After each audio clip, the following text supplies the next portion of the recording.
I never planned to reveal my success at my brother Marcus's wedding.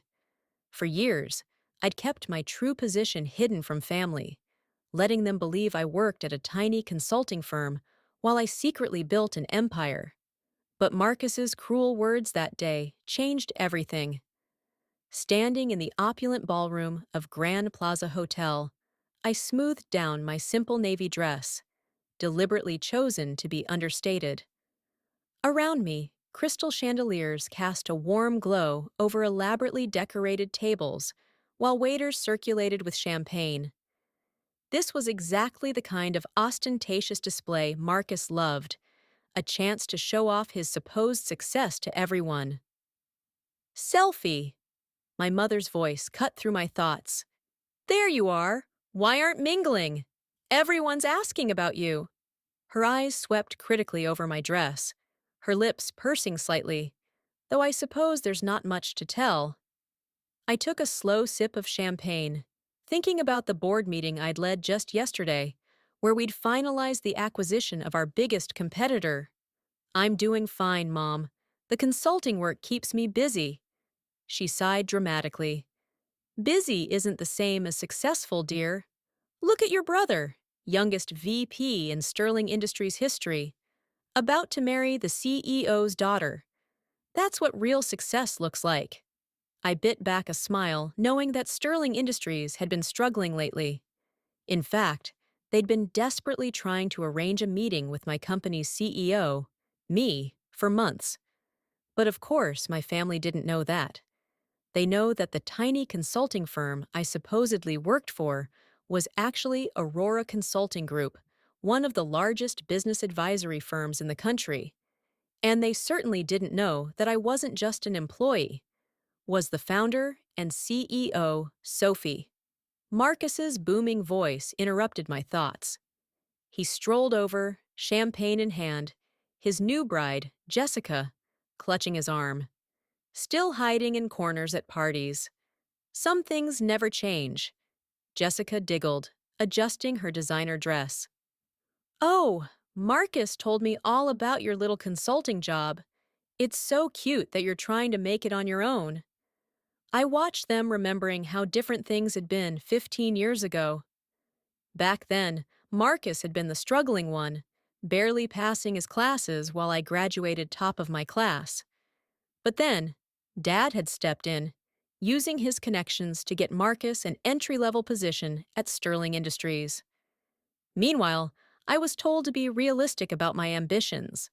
Someone has to do the small jobs, Marcus continued, his voice carrying just enough for nearby guests to hear. Poor sis, still working at that tiny firm, while the rest of us are making real careers. But hey, at least you can say you're independent, right? Jessica laughed again, a sharp sound like breaking glass. Oh, darling, be nice. Not everyone can be as successful you. I felt the weight of antique locket around my neck, grandmother's final gift to me before she passed. She had been the only one who believed in me, who supported my dreams with more than just empty words. Success comes in many forms, Marcus, I said quietly. Sure, sure. He waved his hand dismissively. Speaking of success, did you hear? Sterling CEO is actually coming to the wedding reception tonight. Mr. Harrison himself. He never attends employee events. But for me, he puffed up with pride. I knew exactly why James Harrison was attending. He wanted to discuss the potential buyout of Sterling Industries, a discussion he'd been trying to have with me for weeks. I'd been deliberately delaying, wanting to see how desperate they'd become. That's wonderful, I murmured, hiding my smile behind my champagne glass. Try not to embarrass me when he arrives, Marcus added. Just stay in the background. This is important for my career. Before I could respond, a sudden hush fell over the room. James Harrison had arrived, his commanding presence drawing all eyes. He was exactly as I remember from our video calls, tall, distinguished, with steel gray hair and sharp eyes that missed nothing. Marcus immediately straightened, tugging Jessica along as he prepared to greet his CEO. But before he could take 2 steps, Harrison's eyes landed on me and his face lit up with recognition. "Miss Mitchell," he called out, striding purposefully in my direction. "I had no idea you'd be here." Marcus froze mid-step, confusion written across his face. Jessica's perfectly plucked eyebrows drew together in bewilderment. "Mom," Harrison continued as he reached me, extending his hand respectfully. "We've been trying to arrange a meeting for weeks. I didn't expect to run into you at an employee's wedding." I could feel Marcus's eyes boring into me as I shook Harrison's hand. "Hello, James. Surprised to see me here? Why wouldn't I be? It's not every day you run into the CEO of Aurora Consulting at a company wedding." He glanced at Marcus, then back to me, realization dawning in his eyes. "Unless, wait, is Marcus my brother?" I confirmed, allowing myself a small smile as I watched the color drain from Marcus's face. Though he didn't know about my position until just now, the silence that followed was deafening. I could see my mother's hand trembling as she clutched her champagne glass, my father's jaw hanging open in shock. But it was Marcus's expression that truly captured the moment. A mixture of disbelief, embarrassment, and dawning horror as he realized he just spent the last hour mocking his boss's boss. James Harrison looked between us, clearly trying to process this revelation. "Your brother?" But he said his sister worked at a small local consulting firm. That's what they all thought, I said, my voice carrying clearly in the stunned silence. I never corrected them. Jessica's wineglass slipped from her fingers, shattering on the marble floor. The sound seemed to break the spell of silence, and suddenly everyone was talking at once. But I kept my eyes on Marcus, watching as his carefully constructed world of superiority crumbled around him. This wasn't how I'd planned to reveal my success. But as I stood there, watching my family's perception of me shatter like Jessica's wineglass, I realized that sometimes the best moments in life are the unplanned ones. And this was just the beginning. The next few minutes at the wedding reception felt like a carefully choreographed dance of chaos. My mother, always obsessed with appearances, tried desperately to salvage the situation. "Sophie, darling," she gushed, suddenly appearing at my side. "Why didn't you tell us about your position?" I took another sip of champagne, savoring the moment. "You never asked." "Mom, you were all too busy celebrating Marcus's achievements to care about my little consulting job." James Harrison was still standing nearby, looking both amused and uncomfortable. "Ms. Mitchell, I had no idea this was a family event for you. Perhaps we could discuss the murder." "Murder?" Marcus interrupted, his face shifting from shock to panic. He grabbed my arm, fingers digging in painfully. "What merger?" I carefully removed his hand, keeping my voice level, the one where Aurora Consulting is considering buying Sterling Industries. I turned to Harrison. "Though after tonight, I'm having second thoughts about the acquisition." Marcus went pale. Jessica, his new bride, looked like she might faint. "But that would make you your boss." I finished for him. "Yes, it would. Interesting how life works out, isn't it?" My father finally found his voice, pushing through the crowd that had gathered around us. "Now, wait just a minute," he blustered, his face red. "You can't just come here and ruin your brother's wedding with these claims." Harrison cleared his throat. "I assure you, sir, your daughter is exactly who she says is. Aurora Consulting is the largest business advisory firm in the country, and Ms. Mitchell founded it from the ground up. We've been trying to arrange this merger for months." I watched my father's face as the truth sank in. This was man who had told me 10 years ago that I was dreaming too big when I said wanted to start my own company. The man who had used every connection he had to help Marcus climb the corporate ladder while telling me to be realistic about my goals. But the money, my mother stammered. All those times you said couldn't help with family expenses. Oh, you mean like the $50,000 you borrowed from my savings for Marcus's NBA? I kept my voice calm, but could feel years of resentment bubbling up. The money you never paid back because, and I quote, Marcus needs it more for his future. Jessica stepped forward, her wedding dress rustling. Marcus, darling, did you know about this? About her company? Of course not, he snapped, then tried to compose himself. She's always been jealous of my success. This must be some kind of mistake. Harrison raised an eyebrow. The only mistake, Mr. Mitchell, was apparently your understanding of your sister's position in the business world. Aurora Consulting's annual revenue is more than Sterling Industries has made in the past 5 years combined. The ballroom had gone completely silent. Every guest was watching our family drama unfold like it was a live theater production. Marcus's perfect wedding was quickly becoming the talk of corporate world, but not for the reasons he'd hoped. I think, said quietly, we should continue this discussion somewhere more private. I nodded to Harrison. James, would you mind giving me a moment with my family? He nodded graciously and stepped away. I led my family to a private room off the main ballroom, closing the door behind us. The silence was deafening. How dare you? Marcus finally exploded. This is my wedding day. You couldn't just let me have this one thing. I laughed, but there was no humor in it. One thing, you've had everything handed to you your entire life. Dad's connections got you into Sterling. Mom's jewelry paid for your MBA. My savings funded your startup attempts. Meanwhile, I built something real, something lasting, completely on my own. We were trying to protect you, my mother insisted, wringing her hands. The business world is so cruel to women. No, Mom. You weren't protecting me. Were dismissing me. Every achievement, every milestone, you brushed them all aside because they didn't fit your narrative of who I should be. My father stepped forward, his business instincts finally kicking in. Now, Sophie, let's be reasonable. We're family. Surely we can work something out that benefits everyone.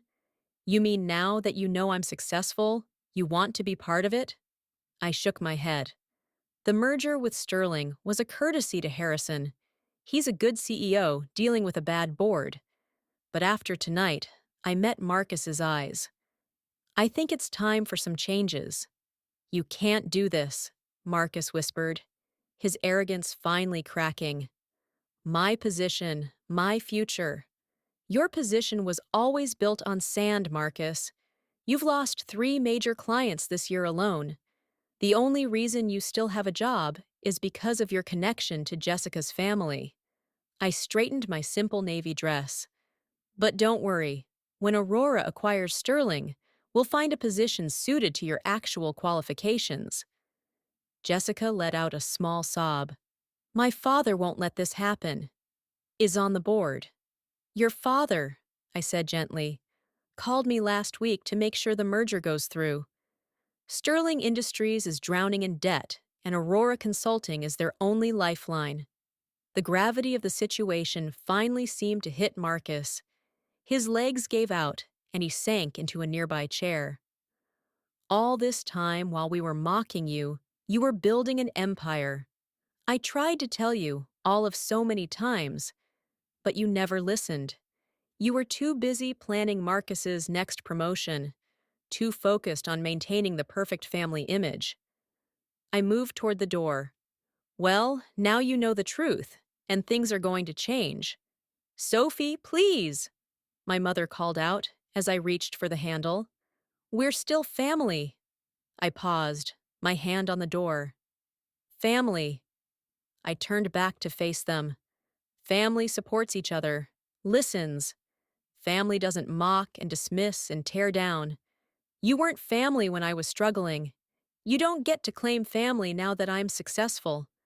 With that, I opened the door and walked back into the ballroom, leaving them to process the new reality of our family dynamic. Harrison was waiting for me near the bar, a knowing look in his eyes. "Shall we discuss the merger terms, Ms. Mitchell?" he asked quietly. I nodded, a small smile playing at my lips. "Yes, James. I think it's time to reshape Sterling Industries, starting with the management structure." As we walked away to discuss business, I could feel my family's eyes on back. The simple navy dress I'd chosen to seem understated now felt like armor. They had spent years underestimating me, dismissing my achievements, treating me like the family disappointment. But now they knew exactly who I was. And this was just the beginning of their education. The weeks following Marcus's wedding were exactly what I expected. A hurricane of family drama, desperate attempts at reconciliation, and not so subtle manipulation. My phone buzzed constantly with messages. "Sophie, darling, let's discuss this like family." "Mom, your brother is devastated. How could you do this to him?" "Dad, we need to talk about my position at Sterling." "Marcus, my father wants to meet with you, Jessica." He ignored them all. I had a merger to complete. The morning of the Sterling Industries board meeting, I stood in my office on the top floor of Aurora Consultants headquarters, adjusting my suit jacket. This wasn't the simple navy dress from the wedding. Today, I wore a tailored black Armani suit that screamed power and authority. No more hiding. My assistant Emma knocked on the door. "Your brother is here again, Ms. Mitchell. Third time this week." I sighed, checking my watch. "Send him in. Might as well deal with this before the board meeting." Marcus walked in, looking disheveled, a far cry from his usual polished appearance. His designer suit was wrinkled, his tie slightly askew. "Sophie, please. You have to listen me." "I'm listening," I said, sitting behind my desk. "Though I'm not sure what's left to say after your 20 voicemails and 37 texts." He ran a hand through his hair. "Look, I know was awful at the wedding. I know I've been dismissive of your work, but you can't just take over Sterling Industries. My whole life is there. Your whole life," I repeated slowly, "was handed to you. Every opportunity, every promotion, every success, it was all arranged by Dad, or bought with someone else's money, usually mine. That's not fair. Not fair." I stood up, placing both hands on my desk. What's not fair was using my savings for your MBA without asking. What's not fair was mocking my tiny firm while I built an empire. What's not fair was treating me like a failure while I succeeded beyond anything you could imagine. "I'm sorry," he whispered. And for the first time, I thought he might actually mean it. Sorry doesn't change the past, Marcus. And it doesn't change what's about to happen. I checked my watch again. "The board meeting starts in an hour. I suggest you prepare yourself." "What's going to happen me?" I sat back down studying him. "That depends on you. Aurora Consulting rewards competence, not connections. If you want to keep a position at Sterling after the merger, you'll have to earn it." "Actually, earn it." His face palled. "You mean starting from the bottom, learning the business properly. No shortcuts, no special treatment." I held up a hand as he started to protest. "It's that, or severance." "Your choice." Just then, my office door opened again. This time, it was my parents barging in despite Emma's protests. "Sophie," my mother started, her voice quivering. "We've been trying to reach you for weeks." "I've been busy," I replied coolly. "Running my tiny firm takes a lot of work." My father stepped forward, his face set in what I recognized as his negotiation expression. "Honey, we need to talk about this rationally. You can't just destroy your brother's career over some past misunderstandings." "Misunderstandings?" I laughed. "Is that what we're calling years of dismissal and disrespect now?" "We made mistakes," my mother admitted. wringing her hands. But we're family. Surely that counts for something. I opened my desk drawer and pulled out an old photo, the last family portrait we'd taken before I started Aurora Consulting. In it, I stood slightly apart from the others, wearing a simple dress while they were all in designer clothes. Even then, I was an outsider in my own family. Family counted for something when I needed support starting my business. It counted when I was working 18-hour days building my company. It counted all those times you chose to celebrate Marcus's minor promotions while ignoring my major achievements. I set the photo down. But now it's just business. A knock at my door interrupted us. Emma poked her head in. "Miss Mitchell, the board is gathering." I stood up, straightening my jacket. "Thank you, Emma. I'll be right there." I turned to my family. "You're welcome to stay and watch the meeting on the monitors in the waiting area. I think it'll be educational." The Sterling Industries boardroom fell silent as I walked in. 15 pairs of eyes followed me to the head of table, where James Harrison stood to greet me. "Ms. Mitchell, thank you for joining us. Shall we begin?" The next hour was a master class in corporate restructuring. I laid out Aurora's plans for Sterling department by department, position by position. By the end, several board members were nodding appreciatively, while others looked shell-shocked. And finally, I concluded, we'll be implementing a complete overhaul of the management structure. No more positions based on connections rather than competence. Through the glass walls, I could see my family watching from the waiting area. Marcus had sunk into a chair, his head in hands.